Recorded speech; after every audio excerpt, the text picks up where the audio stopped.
लाहौर अजीम चौधरी से वाल्मीकि मंदिर नीला गुंबद लाहौर की आज ओपनिंग हुई और नई इंतजामिया को उसकी जिम्मेदारियां सौंपी गई। ओपनिंग के मेहमान खुसूसी deputy secretary shrines Rana Shahad साहब थे। दीगर मेहमानों में Manohar Chand, deputy secretary Faraz Abbas, madam Jacqueline फ्रेंडिस, सुहेल रजा, अशोक साहब, अमित कुमार, अमरनाथ रंधावा और कृष्णा शर्मा शामिल थे। इस मौका पर मेहमान खुसूसी सेक्रेटरी श्राइन्स राना शाहद ने मेहमानों से खिताब करते हुए कहा कि आप पाकिस्तानी हिंदू हमारी जिम्मेदारी हैं और कुरान मजीद में भी अक़लीतों से अच्छे सलूक का जिक्र किया गया और कुरान मजीद के फरमान के मुताबिक हम आपको अपनी जिम्मेदारी समझते हैं और इस पर अमल करते रहेंगे।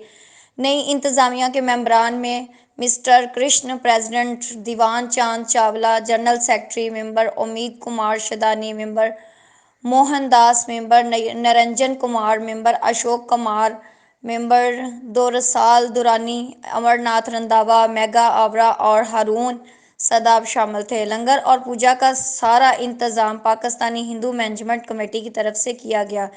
इस मंदिर में 20 साल बाद पूजा में वाल्मीकियों ने हिस्सा लिया। पेशावर और सियालकोट की वाल्मीकि बिरादरी ने मतरुका वक्फ अमलाक बोर्ड ETP का बहुत शुक्रिया अदा किया, जिनकी कोशिशों से ये मंदिर कब्जा ग्रुप से आज़ाद कराया गया था।